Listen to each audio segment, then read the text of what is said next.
छत्रपती संभाजीनगर जिल्ह्यामधल्या 4 मतदारसंघांमध्ये दुबार नावं असल्याची आता तक्रार करण्यात आलेली आहे। शहरातल्या 3 मतदारसंघात तर तब्बल 1 लाख दुबार नावं असल्याचा आरोप झालेला आहे। आई बाबा होण्याचे स्वप्न अजून पूर्ण झाले नाहीत का? आई बाबा होण्याचे तुमचे स्वप्न पूर्ण करा अपोलो फर्टिलिटीद्वारे। मोफत सल्ल्यांसाठी कॉल करा 9953959370।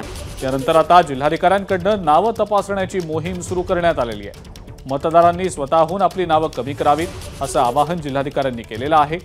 ठराविक कालावधीमध्ये आपली नावं कमी न केल्यास गुन्हे दाखल केले जातील असा इशारा सुद्धा जिल्हाधिकाऱ्यांनी दिलेला आहे।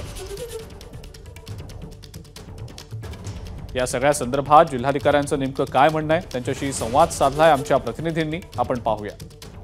शिवसेना ठाकरे गटाच्या वतीनं जिल्ह्यातील काही मतदारसंघात म्हणजे खास करून शहरातील आणि फुलंब्री या मतदारसंघामध्ये 1 लाखपेक्षा अधिक दुबार नावं असल्याच्या तक्रारी करण्यात आलेल्या आहेत आणि तक्रारीची दखल जिल्हाधिकाऱ्यांनी देखील घेतलेली आहे। म्हणजे तक्रारी करताना दुबार नावांची यादी देखील जोडलेली आहे। ही नेमकी तक्रार काय आहे आणि काय कारवाई केली जाणार आहे हे आपण जाणून घेणार आहोत।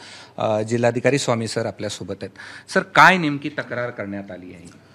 नाही, आता मतदार पुनरीक्षणाचा कार्यक्रम सुरू आहे आणि लोकसभा निवडणूक झाल्यानंतर काही लोकप्रतिनिधींनी आमच्याकडे तक्रारी केलेल्या आहेत की विशिष्ट काही मतदारसंघामध्ये दुबार नावं आहेत, अशी तक्रार आमच्याकडे जवळजवळ 6 प्रकारच्या तक्रारी आलेल्या आहेत आणि ह्या सर्व तक्रारीच्या अनुषंगानं आम्ही नियोजन केलेलं आहे ते तपासून पाहण्याचं आणि आजच आम्ही सर्व EROची बैठक घेऊन त्याचं नियोजन पण केलेलं आहे।